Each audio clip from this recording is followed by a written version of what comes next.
রূপমকে একটা চাকরি দিন, এমএ পাস। বাবা নেই।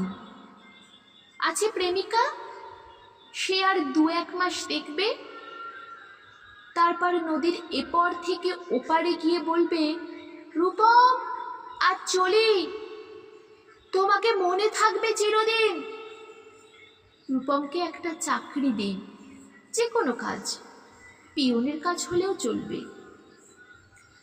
তমালবাবু ফোন তুললেন।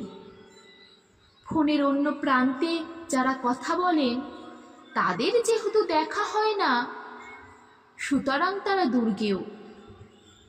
তমালবাবু মামাকে বললেন, রূপমের একটা চাকরির দরকার।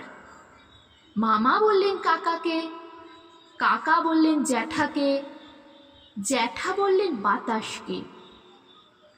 মানুষ জানলে একরকম, কিন্তু বাতাস জানলে প্রথমেই ছুটে যাবে দক্ষিণে।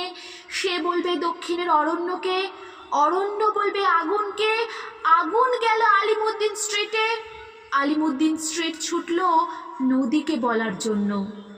নদী এসে আছড়ে পড়ল উপকূলে। সমুদ্র হিমাচল বলে উঠল, রূপমকে একটা চাকরি দাও, এমএ পাশ করে বসে আছে ছেলেটা। কয়েক মাস বাদের ঘটনা। আমি বাড়ি ফিরছিলাম সন্ধ্যাবেলায়। গলির মোড়ে 7-8 জনের জটলা দেখে থমকে দাঁড়ালাম। জল থেকে সদ্য তুলে আনা রূপমের ডেড বডি, সারা গায়ে ঘাস খড়কুটো, হাতের মুঠোয় ধরে থাকা একটা 1 টাকার কয়েন। পাবলিক বুথ থেকে কাউকে ফোন করতে চেয়েছিল রূপম।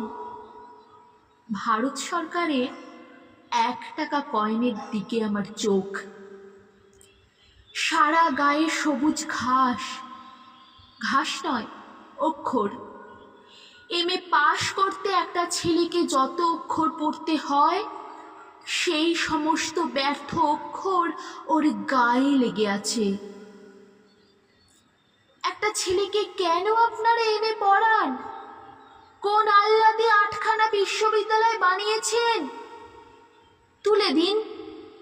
এই কথাগুলো বলবো বলে ফোন তুললাম পবিত্র সরকারের। ফোন বেজে উঠল, ফোন বেজে চলল, ফোন বেজেই চলল।